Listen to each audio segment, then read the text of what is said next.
Awal Juli ini, sampailah saya ke kota Tianjin, kota 2 jam berjarak dari Beijing, kota bekas wilayah kolonial Prancis. Di sana ada perusahaan kimia, salah satu perusahaan kimia terbesar di dunia, TCC namanya. Mereka punya kemampuan mengurut asal produk mulai dari C karbon, C1 lin, sampai C50. Bahkan ratusan mata rantai kimia lainnya mereka punya dengan berbagai finish produk yang berjumlah ribuan turunannya. Bahkan sampai produk kimia terkecil, nano nylon pengganti Kevlar tahan peluru, mereka juga punya. Kehadiran saya di sana atas undangan mereka.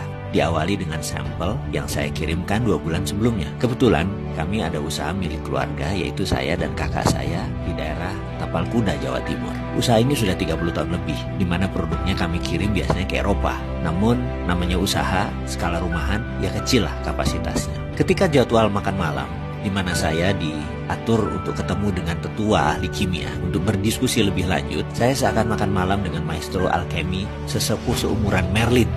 Merlin itu alkemis gurunya King Arthur zaman dulu. Bahasa Inggris mereka sempurna, walau mereka bertiga usianya sudah di atas 84 tahun. Pendidikan mereka didapat di kampus kenamaan di Amerika dan Eropa. Mereka tamatan MIT dulunya, way back then, sewaktu mereka ambil program doktor. Salah satu di antara mereka mulai membuka pembicaraan dengan pertanyaan, how can you mix the precious metal with common metal, becoming alloy like this? Katanya sambil menunjukkan sampel yang saya kirim. Ini alasan mereka kayaknya ingin ketemu saya dan ingin berdiskusi serius. Mereka melanjutkan, usually what common technique, what we are using, nggak bisa katanya mixing the same metal dengan precious. Yang ada adalah precious dengan precious. Jadi pertanyaan dia selanjutnya, how can you put Ne atau bagaimana kamu bisa menaruh nikel digabungkan dengan lithium atau Ni with Li together? Bisa nggak? Saya paham maksud mereka. Memang dunia metalurgi itu unik. Sedikit orang yang memahami sifat metal, bahkan bisa paham tabiat metal, hanya sedikit sekali. Berhubung ilmu ini adalah ilmu keluarga, saya bisa menerangkan sedikit-sedikit. Jadi mereka bertiga menangkap hal yang aneh dari sampel yang kami kirim. Tapi sebelum saya menjelaskan, saya ingin sudutkan informasi mereka agar tepat.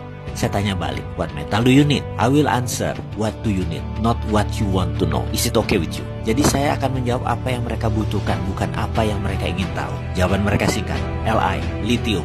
Itu jawabannya. Saya tanya balik, untuk apa mereka perlu lithium? Power bank katanya. Saya tanya balik, ini power bank untuk handphone, mobil?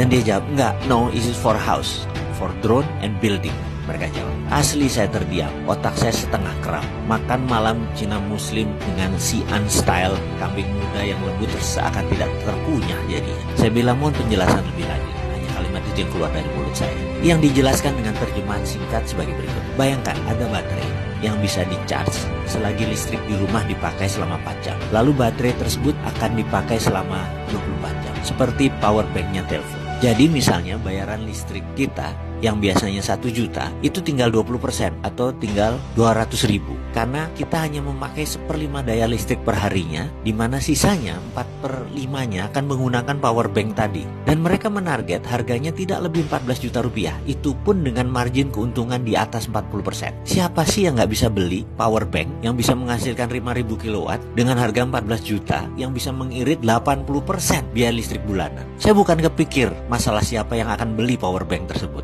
tetapi daya listrik PLN yang Indonesia saat ini lagi bangun jadi akan sia-sia karena menurunnya kebutuhan rumah tangga karena daya listriknya tidak diperlukan lagi karena semuanya sudah bisa di-save di power bank. Penjualan listrik PLN akan terdistrap, pembangunan pembangkit listrik baru menjadi tidak urgent lagi, tidak penting lagi. Di ujung saya lagi melamun itu seorang alkemis yang cukup tua umurnya tadi, satu orang memiringkan badannya ke saya. Dan dia berkata, tahu nggak, nikel lateral itu di dunia yang paling banyak cadangannya itu ada di Indonesia. Saya mau tanya, pemerintah Indonesia tahu kan?